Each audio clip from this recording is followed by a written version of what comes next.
Добро дојдовте на Слободен печат, започнуваат вести.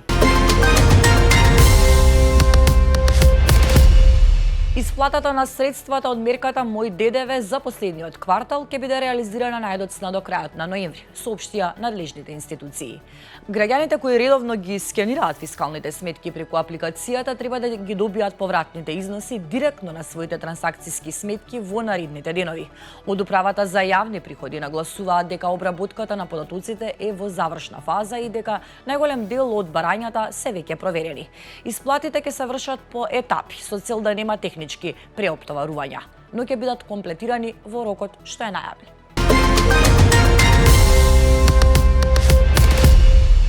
Над 20 тони замрзнат компир помфрит, кој имал рок на употреба до 23 мај оваа година, е запленет при увоз во државата од инспекциски служби на Агенцијата за храна и ветеринарство. Компирот бил увезен од Холандија и е наменет за продажба на македонскиот пазар. Забранетите количини замрзнат компир во присуство на инспектори за храна од агенцијата нештатно се уништени на депонијата Дрисла, врз основа на изречената мерка забрана за увоз и издадено решение со наредба за нештатно уништување. При вонреден инспекциски надзор кај оператор со храна од животинско потекло АХВ заплени и нештатно уништи и 2000 килограми небезбеден пилешки стек, поради непочитување на процедурите на добра хигиенска и добра производствена пракса. На операторот со храна изречена му е мерка времена забрана за работа и парична казна од 4400 евра во денарска противвредност, соопшти АХВ.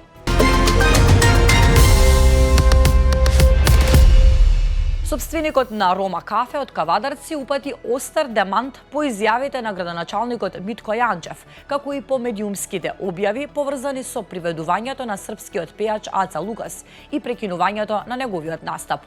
Во обраќањето објавено како официјален демант, собственикот тврди дека локалот не сторил ниту едно прекршачно дело и дека сите обвиненија од институциите се неосновани. Според него просторот бил изнемен согласно закон со целосна правна документација и договор за инспекциски надзор. Тој нагласува дека Аца Лукас влегол во државата со валидни документи и дека настапот бил промотивен.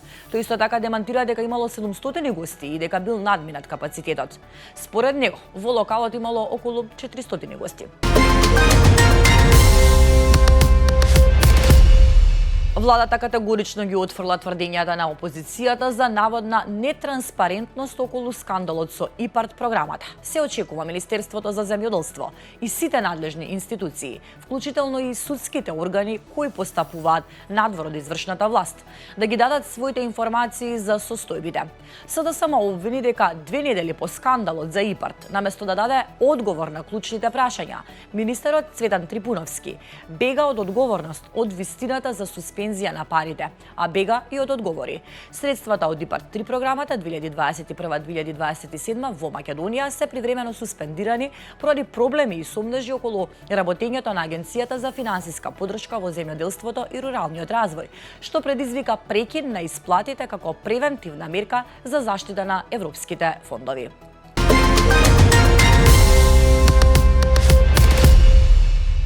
Маш од Македонија починал вчера за време на летот од Чикаго до Белград. На несреќниот патник на 57 годишна возраст му се слушило за време на летот. Персоналот му пружил прва помош, но тој не реагирал. Кога авионот слетел, лекарите на аеродромот можеле само да констатираат смрт.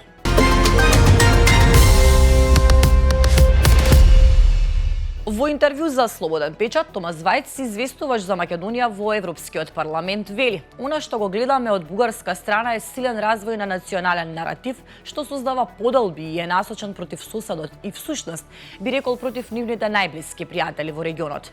Но за жал вашиот премиер исто така инвестира во нешто слично на страната на Северна Македонија. Јас ја критикувам бугарската влада, како што го критикувам и премиерот Мицкоски за тоа. И се додека ги подхрануваме овие чувства, поделбата, јазот меѓу нашите општества, тоа не води кон успешна Европска унија", рече Вајц за време на одржувањето на форумот за проширување. Со него разговараше Жана Божировска. Прочитете го интервјуто на нашиот сајт. Критична состојба во Албанија. Поплавите ја зедоа првата жртва. Станува збор за 76 годишна жена од Девол. Пообилното снежно невреме, што во изминатите денови зафати голем дел од регионот, особено териториите на Хрватска и Босна, каде снежната покривка во некои области надмина и 50 сантиметри. Овие предели ноќеска се соочија со нагло заладување и силни мразеви.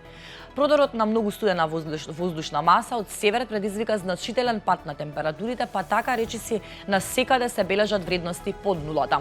На пониските и заскриените локации температурите се спуштаат и до околу минус 10 степени, што дополнително ја отежнува состојбата на терен по снежните врнежи.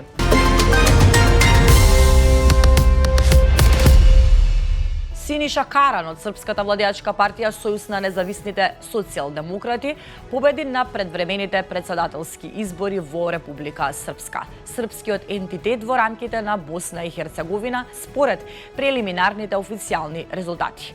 Каран доби 50,85% повеќе гласови, победувајќи го опозицијскиот кандидат Бранко Блануша, професор по електроника од опозицијската СДС. Прелиминарниот победник на изборите се смета за близок до соборениот председател Милорад Додик, кој беше отстранет од функцијата поради сепаратистички активности по судска одлука.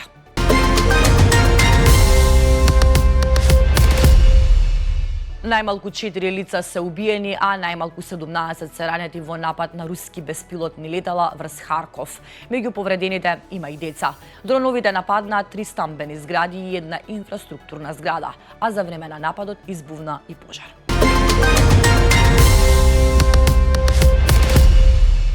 САД и Украина сигнализираат дека е постигнат напредок околу мировниот план по разговорите во Женева.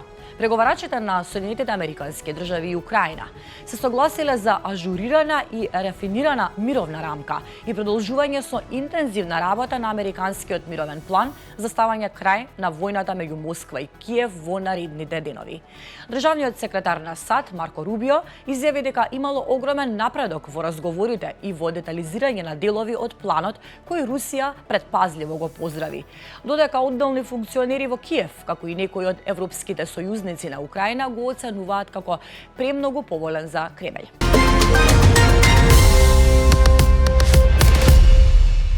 Протече во јавноста и европскиот план за Украина. Европскиот план за завршување на војната е различен од мировниот план на Трамп. Предлозите на САД беа широко критикувани како премногу поволни за Москва, бидејќи тие отстапуваат големи делови од територијата на Русија, ја намалуваат големината на украинската армија и забрануваат на силите на НАТО да влегуваат на украинска територија. Спротивно на тоа, европскиот план е многу поподдржувачки за Украина, признавајќи ги огромните жртви што ги направи за време на војната со Русија. Меѓу клучните разлики во европскиот план е барањето да нема ограничувања за големината на вооружените сили на Украина. За разлика од планот на Трамп, европскиот план не забранува на Украина да се приклучи кон НАТО, а конечната одлука е предмет на консензус во рамките на алијансата.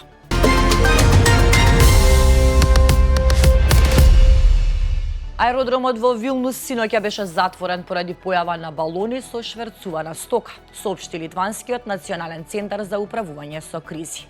Центарот објави дека навигацијските системи забележале балони недалеку од аеродромот, најверојатно влегувајќи од територијата на Белорусија со шверцувана стока.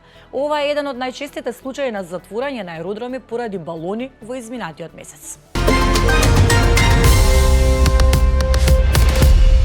Уште една информација во овие вести. Академијата за филмска уметност и наука ја објави целосната листа на филмови кои се квалификуваат за Оскар 2026 во трите главни категории: документарен филм, меѓународен филм и анимиран филм. Од повеќе од 300 наслови кои исполнуваат основната процедура, внимание привлече и македонското остварување Приказната за Силијан, поднесена од Македонија, токму во категоријата за меѓународен филм. Се работи за македонски документарен филм од оваа година, продуциран и режиран од Тамара Котевска. Филмот го следи македонскиот земјоделец, кој спасува повреден бел штрк и двајцата создаваат врска. Според официјалните информации, конкуренцијата е исклучително силна, 86 државни кандидатури се дел од трката за меѓународен Оскар. Во документарната категорија годинава се квалификуваат 201 филм, речиси рекордна бројка по пандемиската, што ја прави оваа трка една од најкомплексните во последните години. Меѓу нив се повеќе дела поддржани од големи студија и платформски гиганти како Netflix, Apple и HBO. Ви благодарам што погледнавте вести на Слободен печат. Повеќе информации ќе најдете на нашиот сајт.